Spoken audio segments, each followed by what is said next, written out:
All right, y'all. Y'all know what time it is. It is time for the episode breakdown for fire episodes, fire moments. We do the breakdown just to get a different perspective, slow it down, see what if there's anything we missed, things like that. So this is what this is. We gonna go through it and see just how epic GARP's punch was. Now, I see people kind of losing it a little bit and overstating the impact of the punch. I mean, the anime aside, we have to go canonically in regards to the comparison to the manga. We're not going to downplay this punch, but you know, that's a conversation for another day because we're comparing it to other things. But for now, let's get into this breakdown, man. Like I said, we try not to make it super weird and like not just pausing while the sound is on and things like that. But we're going to be pausing. This is where we're going through the episode slowly, and seeing if there are things we missed, things we didn't see before. That's the whole point of this. So the reaction will be linked as well if you want to go watch the reaction. So there's that. Now, One Piece episode 1114 breakdown. We've already broke down the intro. Now let's go through this entire episode, y'all. So this is the last episode. This is some more of the same. This is where the episode officially starts. So now all that was recap. We get into Kobe jumping up and attacking and being shot by bullets. Now, this is something that's prevalent in One Piece, where characters seemingly can destroy continents, and then when it comes time for dealing with bullets, they don't know what to do. And Kobe, okay, he has his ball and chain, and it could be Sea Stone, more than likely, but hey, yo. This part surprised me considering this is the cover story getting animated. In the manga, we had a cover story talking about Vegapunk and the things he did in regards to weapons, and turning them into flowers, etc. So them animating this cover story was really cool and a breath of fresh air. Did not expect it at all. So for people that are like, yo, what is this? This was in the cover story. This girl, Hibari. So people are assuming she's the daughter of Akainu. And the reason why people are assuming that is because the dialect that she speaks with, the only other person that speaks this way is Akainu in the story. I believe that was confirmed by Arthur from the Library of Horror. Arthur from the Library of Horror. Shout out to Arthur. So Hibari is rumored to be the daughter or related to Akainu in some way. This will become relevant later on in the episode, as you probably already know. And things that happen seem a bit more relevant considering her affiliations. And she clearly is in love with Kobe. Yeah, so everything here is just basically them reiterating Vegapunk's contribution. And Hibari clearly has a crush on Kobe. So Groose, I think one of the drippiest characters in the story. I don't love the shoes, but I think him as a character, especially the voice actors, Rengoku from Demon Slayer, it just fits him so well as like as a Marine and as a future, in my opinion, future admiral, at worst future vice admiral, because he's already a rare admiral, member of Sword. Again, I mentioned I love the customization of Groose and the Marine attire, but he is, they haven't revealed his devil fruit yet. Oh, here, there it is. Okay. I didn't remember they revealed it in this episode or next episode, so I didn't want to spoil it. But yeah, Glorp fruited Clayman. Supposedly, Groose is a Logia, right? A Logia. So that is really interesting. Having a new Logia fruit. I don't think it was discussed enough, to be honest, when the chapter came out, that we have a new Logia, possible Logia fruit. Let me look it up really quickly. I believe it was a Logia. I don't feel like it was confirmed. Hold on.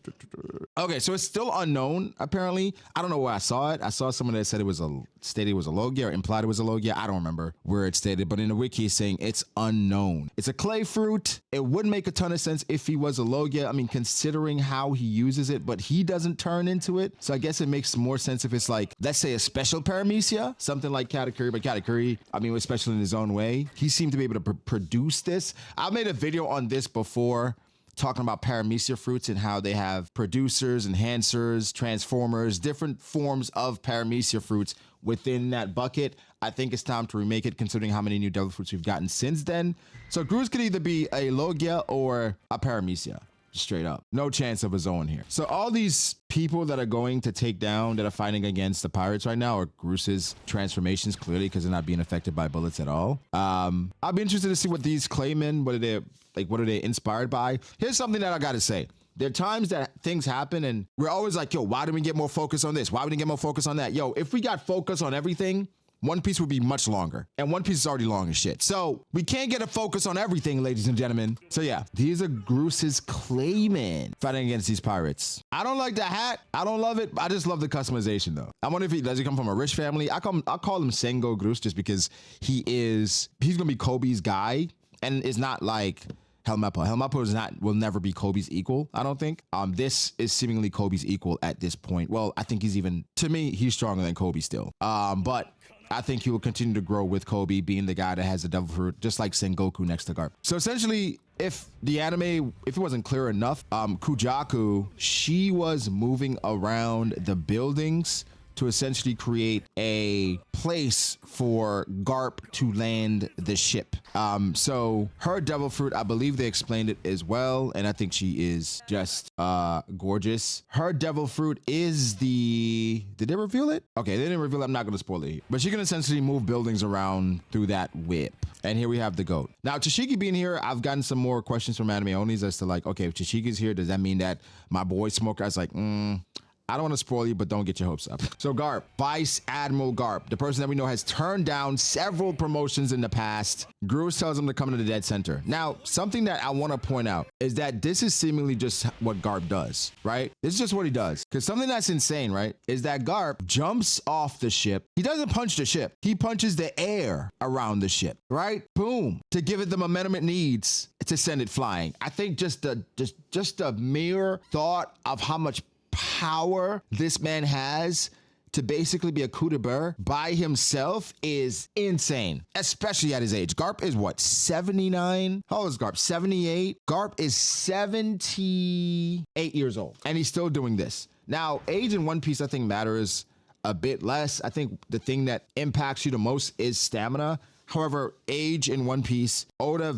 values old men. Like he has a bias towards them. So if you're old, Oda's gonna give you a little bit more gas, right? Because it's just a respect thing. But however, this is Garp at the end of the day. I don't necessarily know if this is gas or think this is gas. I think this is just Garp, right? And this is giving us an idea of what Prime was. Now, for me and old men in One Piece, I don't think they can consistently perform at their prime level, but I think there are moments which they can tap into that power. And for Garp, I think it comes down to how long he can fight. For him, there were speculations about things that he said in the past, saying that, I can only throw a cannonball half as far as I used to, things like that. So, he's clearly weaker than he used to be. And he's still so dominant. That's what makes these things scary. Now, Kobe's a character that I think an analysis is needed because he seems very simple, but there's so many things working around the character that Oda can play with. And I understand why Oda has used this character as somewhat like a catalyst towards the future, while you're sacrificing a major player like Garp by bringing him to the Beehive. So I understand why Kobe gets the focus he does. He's one of the first characters we met in the story. So I do like it. What I like about the characters, the sword members, is that they just understand how insane Garp is. And they're just like, okay, this is just what he does, bro. But understand like this, he has this ship floating exactly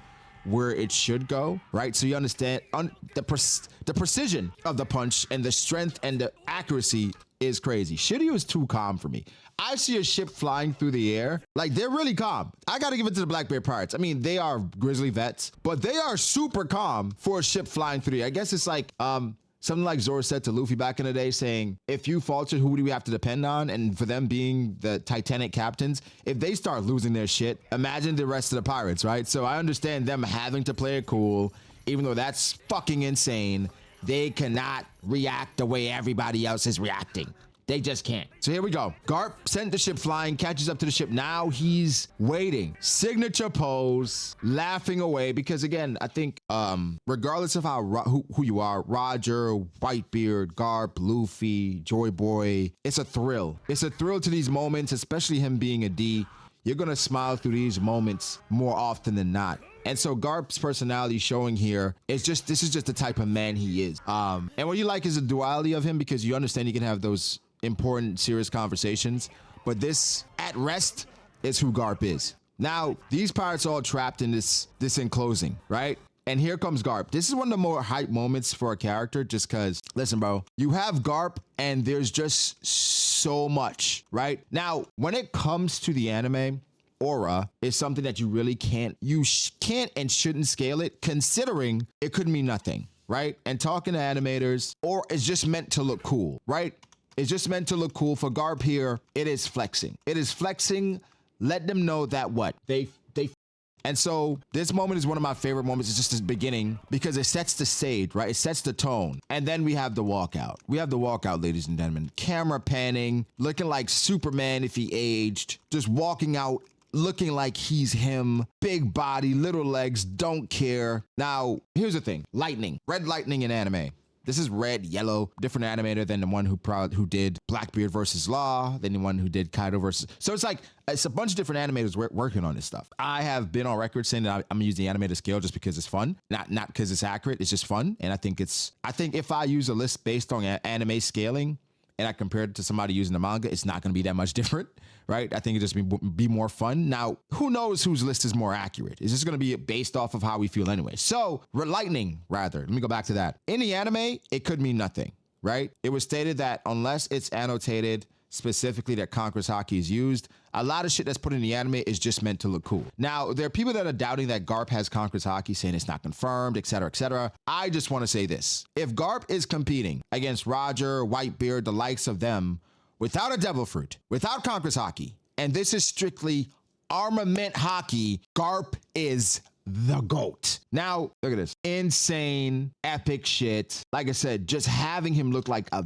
badass, bro. Like a badass. Look at his impact frame. Like a badass. Just walking out. And again, what it does, right? What it does, which I love, right? I love it. This lightning, right? This lightning is just, it's starting up. It hasn't activated yet. This is the activation. And this is what the lightning actually looks like. This is what the power actually looks like, right? He's so old, it has a startup now. There's a little startup time to the lightning, to the power. And here he is knowing he's him, right? Monkey man, gorilla man, just insane. Now, it's almost like a supernova, bro. Like he leaps, right? It looks like he leaps to Saturn, the planet. And, you know, recently in a manga, it talked about gathering things, right? I'm not gonna say what. If you read what you read, you know what I'm talking about. It looks like he's just building it up, gathering it, right? And still laughing away, right? Ahead of the ship that's moving, that he sent flying, by the way. Now, Kobe, again, Kobe's a very interesting character to dissect, because even in the midst of this, he's like, I am not worthy. I'm not the person you should be risking this for. And Kobe, because you feel that way, you're exactly the person why I should be risking this, right? And so you have GARP on some granddad, where there's a legend of GARP, right?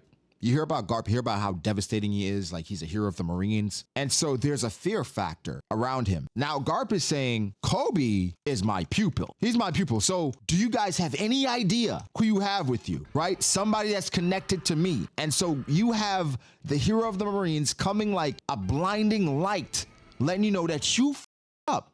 Now, Shiryu went from unbothered to pretty like worried really quickly, right? Pretty worried really quickly. He's like, okay, like this is getting serious, because look from where he is, like look where Shiryu is. His jacket is flowing. This shows you like GARP is impacting, pun intended, a lot more than we thought. Now we have GARP powering this thing up, boys. He is setting the stage. Let him know that they up. And again, it looks like he's gathering energy, right? Gathering energy. And again, I don't know if that's the next step, but it looks like he's gathering energy from the galaxy, right? Look at this. And it is one of the more insane attacks.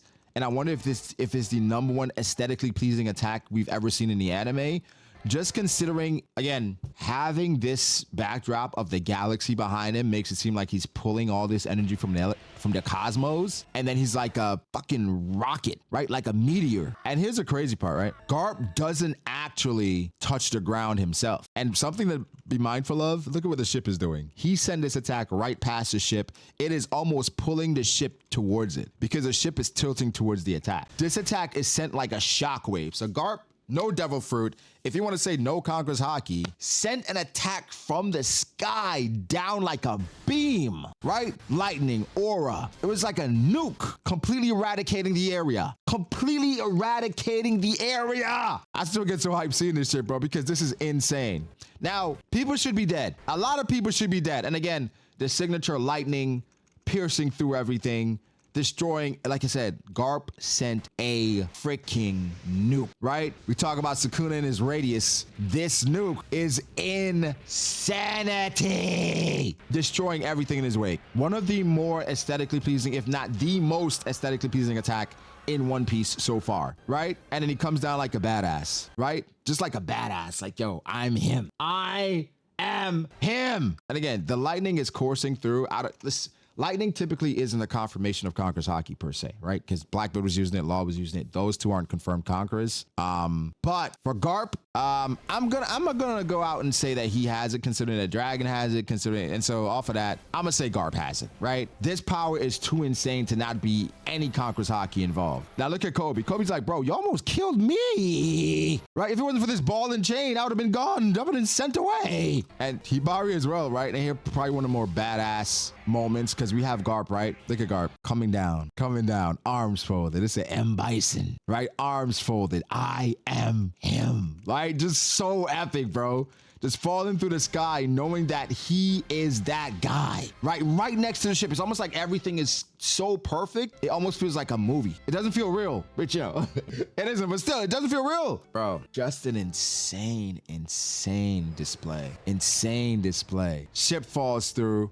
And again, because of the coordination that this group has, ships falling, you know, GARP doesn't have to tell Groose anything. Look at the Marines. They're like flying everywhere, Helmeppo. GARP doesn't have to tell him anything. Yo, he lands from the sky like Kaido, right? And this, again, this is the hero of the Marines. This is the guy that's been carrying the Marines in regards to reputation for a long time. He doesn't have to tell Groose, like, yo, do what you got to do. Like, again, the more I see Groose, the more I feel like Paramecia, special Paramecia. But he's insane to be able to stop a ship dead in his tracks, no damage. It's like, again, everything feels perfect. And seeing this old man like this is just, come on, bro. Like, how can you not root for him? Like, literally, how can you not? Did I say how can you cannot? How can you not root for him, bro? One attack. That means that Hibari has seen some crazy stuff before. This, again, this is gonna add to the legend of GARP, telling them like, yo, do you want to know what he did at Hachinosu? And this dude was talking. He's like, I'm gonna make that geezer pay. I'm like, don't shut, bro, shut the hell up. I like that they brought other Marines with them to kind of like, yo, these are things that has to happen because GARP can't pull up by himself. He just can't. Dolo? No. So he has some enforcements, not major enforcement, but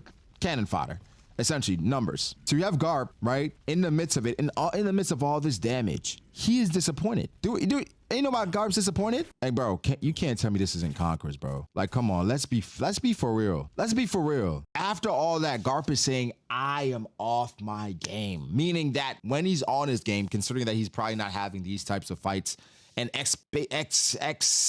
what's the word I'm looking for? Expending this type of energy on a regular basis. For GARP, yeah, he's off his game. Yeah, I feel the same, bro. Shut up. You just did all this and you're off your game. Be quiet, bro. I don't want to hear this, bro. And everything, the person he came there for, Kobe, right? Kobe's there. Kobe's safe. Even after everything Kobe's been through, he could have been destroyed, right? And Kobe sacrificed himself for the Marines. Kobe's a great kid. He's a great Marine. Like as much as I talk smack about Kobe and like things he said recently in the manga, I still really like Kobe. Like, I really enjoy his character, you know?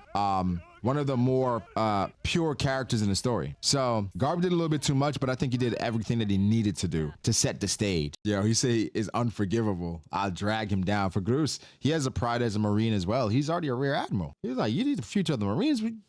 About me? Spoiled brat. Now I wonder what family Groose comes from, you know? Is he from a rich family because Hibari is related to Akainu possibly? You have Kujaku, who more than likely, I believe it's, well, anime onlys don't know this, but related to Suru. So I wonder if Sword is comprised of former Marines, where it's like a bunch of Nepo babies here.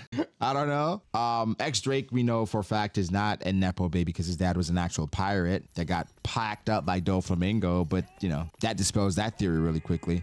You can tell how many people enjoy Kobe just being a kind person. So I'm really happy Kobe got saved. It's just the way they went about it. It's just like, damn, you know? Now things get tricky. All right. Right. And here comes the guy. Right. And again, Aokiji, how he does things. Like, GARP didn't even have time to react. GARP didn't have time to react to like everything Aokiji was doing, bro. He didn't have the time to react. And Aokiji froze Hibari. And like I said, this will be relevant later. And Hibari is apparently the daughter, or speculated to be the daughter, of Akainu, or related in some way. And so for Hibari to be the only person for Aokiji, Kuzan, rather, to freeze, it feels personal, right? It feels personal. Turns her solely into ice. And Garp already knows the vibes. He understands what's happening. He's just like, okay, I guess we're doing this. And for Kuzan, he's in a very peculiar position because even if you think he's going to be a turncoat, or if he's already a turncoat, depending on your perspective, he is the senior officer here, right? The strongest after Blackbeard, and he cannot let anybody get away, especially Kobe. So he's like, what are we doing here? I like how it's subtle. It's really subtle. But Garp, his whole tone, his voice inflection changes when it comes to Kuzan. It's different, right? It's different. When it comes to Kuzan, it's a little different. Like how he says Kuzan's name, it's like disappointment, sadness, hurt, you know. Because I'm not gonna lie, this is probably the first time Garp has seen Kuzan ever since he left the Navy. Probably the first time he's laying eyes on him. Kuzan probably has not been in contact with him. So he is disappointed looking at someone who looked up to him, right? Kuzan is a huge fan of Garp. And so I'm not gonna get into so many specifics between Garp and Kuzan because the anime hasn't revealed that yet, but he looks up to Garp, right? Like he was following Garp around in chapter 0, episode 0. And again, Garp's voice actor killed this episode because he changed so quickly and let us know exactly how he was feeling about having to fight against Kuzan. Says no use. And also, Kuzan's voice actor, who is the voice actor of Dio, the voice actor of Toji, I noticed a difference in the inflection as well. There's more venom in how he speaks. When he was an admiral, how he spoke was more laid back, relaxed, nothing is that serious. This has more urgency, more venom to the things he's saying. It's not just like casual laid back, it is intentional, right? Like Aokiji said about, like Doflamingo said about Aokiji, like those eyes, they don't look like somebody that's given up. And Kuzan, I think this is the most motivated he's been ever since Ohara, right? Something that was cool in this episode as well is that we've seen this panel in anime form, in manga form, in colored form, and this is the first time we've gotten upgraded graphics for this specific scenario, right? So now it's like, is it telling us that Kuzan was down and out and like Aokini gave him mercy, bro? Even though it took 10 days, that's a big dub. That's dubs. And so it's giving us context in regards to like Aokiji, why he left the Navy, why he can serve under a Kainu, et cetera, et cetera. And so we understand why that was important. The ideologies are completely different. And for Kuzan, after losing, I think it's part of like some embarrassment as well. Like I lost to the guy, I thought I had conviction, and it was an L. Now we have here in an island, a bunch of people frozen. All right, a bunch of people frozen. Yeah, I think the OST is perfect here. Now the art in this episode, I think, was very okay to bad. Even though Aokiji, when he pulled up on Garp and he was standing there, was like, I was like, we can make that art look a little better. I think even here with Blackbeard, Katarina, and Van Augur, you know, Katarina looked like Van Helsing. I'm not gonna lie, right? And Blackbeard looked like a cosplayer from DreamCon cosplaying as Black. And Van Augur just looked like a middle-aged woman that's seeking something, want to feel something real, and is on an adventure. So, you know, I mean, but the thing is, I don't expect them to put too much time into random moments like this, you know, but it's just like, it just is what it is. I think personally, the One Piece anime has been on a generational run, and I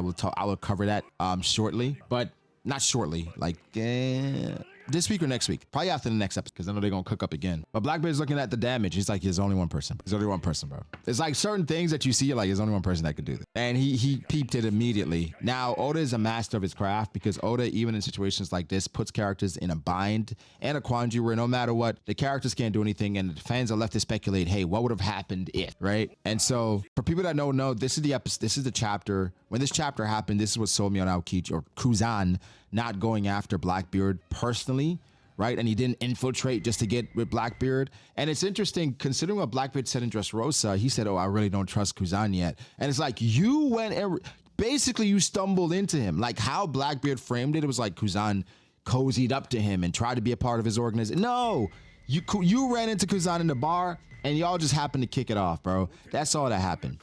But Blackbeard packed up half his crew, right? I mean, the others that got packed up aren't special anyway. I think this dialogue is important because, again, he puts him in a bind. Blackbeard can't use the tremor fruit considering that his crewmates will shatter and die. And then Aokiji gives him some amazing dialogue saying, like, you're the captain. So do you think I started it? Right? And he's like, yo, everybody heard the news. Everybody been talking shit. Right? And so right now, He's still sweating a little bit. I'm angry. I'm pissed off. So then he says, so imagine whose fault it actually is. Now, this part of the dialogue is very interesting to me because it's like, okay, let's break this down really quickly. I'm brokenhearted and angry, right? So imagine whose fault it actually is. This could be read in multiple ways. One is that this is Aokiji's fault. I mean, Akainu's fault, right? Like, Akainu did this to me, so that's probably his fault, but I'm taking it out on your people. Or, yo, you know your people. Think about who started it first, right? But I'm brokenhearted and angry, so even without much coaxing, I probably reacted way worse than I probably should have, but I'm angry and I'm brokenhearted, so probably was my fault in the first. And this dialogue, pun intended, was chilling. And how the end of the episode was perfect. This was a masterpiece of an episode. And it went so well into the end credits and the end song. That's like, yo, like the One Piece anime is cooking. They've lost some talented animators, but I think they continue to deliver in the moments that they need to deliver. And there are a few moments where I was just like, that could have been better. But for the most part, every moment that I've expected them to cook, they have cooked up. They have understood the One Piece anime. And again, I'm gonna save this for when I really break down One Piece anime, how good it's been. But oh my God, the One Piece anime have cracked the code for a long running series. You don't gotta be great every week. You just have to be exceptional when it counts. But amazing episode. The next episode should be even better. And of course, the next episode, we're gonna have a breakdown for that as well. But guys, give me your thoughts. What was your favorite moment? What do you think about GARP? You know, I can't tell you guys how much I enjoyed this actual episode. One of the best. I feel like every so often this year I've been like, yo, this is one of the best episodes of One Piece ever. But One Piece has been consistently getting better, consistently breaking the mold, and so I'm excited. I cannot wait for next